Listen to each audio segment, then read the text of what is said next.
പിന്നെ കഴിഞ്ഞ ദിവസം ഞാൻ പപ്പയുടെ വീട്ടിൽ നിന്ന് വന്നപ്പോഴത്തേക്കും വൈറ്റും കൂടി കൊണ്ടുവന്നു. അപ്പോൾ അതിന് കുഴിച്ച് വെക്കാൻ വേണ്ടി ഈ ഒരു ബോട്ടിൽ, ഇത് വേറെ എന്തോ കുഴിച്ച് വെച്ചിരുന്ന എന്തോ ബോട്ടിലായിരുന്നെന്ന് തോന്നുന്നു കേട്ടോ. അപ്പോൾ അത് കാരണം അതിൻ്റെ സൈഡെല്ലാം പൊട്ടിയിരിക്കുകയാണ്. പിന്നെ ഈ ഓർക്കിഡിന് സത്യം പറഞ്ഞാൽ വേര് നന്നായിട്ട് ഇറങ്ങുന്നത് കൊണ്ട് ഞാൻ പിന്നെ ആ ഒരു ബോട്ടിൽ തന്നെയാണ് എടുത്തത്. അപ്പം ഞാൻ പൊതുവെ എടുക്കുന്ന മിക്സ് എന്ന് പറയുന്നത് ഇതേപോലെ കുറച്ച് ചാരം, പിന്നെ ഇച്ചിരി മണ്ണ്, പിന്നെ ഓടിൻ്റെ കഷ്ണം, ഇഷ്ടിക കഷ്ണം, അതൊക്കെയാണ് കേട്ടോ. അതായത് ഞാൻ പോട്ടിൽ വെക്കുന്നത് കൊണ്ട് നമ്മൾ ഒരു പാരസൈറ്റ് ഇതിലല്ലല്ലോ വെക്കുന്നത്, അതുകൊണ്ട് നമ്മൾ ഇച്ചിരി മണ്ണൊക്കെ എടുക്കുന്നതാണ് കേട്ടോ. അപ്പം നമ്മളൊരു പാരസൈറ്റിക് രീതിയിലാണ് വെക്കുന്നത്. അതായത് ഒരു മരത്തിലൊക്കെ പിടിപ്പിക്കുകയാണ് എന്നുണ്ടെന്നുണ്ടെങ്കിൽ നിങ്ങൾക്ക് മണ്ണൊന്നും വേണമെന്നില്ല സത്യം പറഞ്ഞാൽ കേട്ടോ.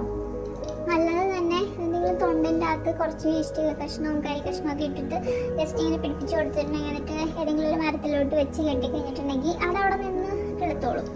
ഇതിപ്പോൾ ഞാൻ അതുമായിട്ടും ഒരു ബന്ധമില്ലാത്ത രീതിയിൽ ബോട്ടിൽ വെക്കുന്നത് കൊണ്ടാണ് ഞാനിങ്ങനെ മണ്ണും കാര്യങ്ങളും എല്ലാം എടുത്തിരിക്കുന്നത് കേട്ടോ.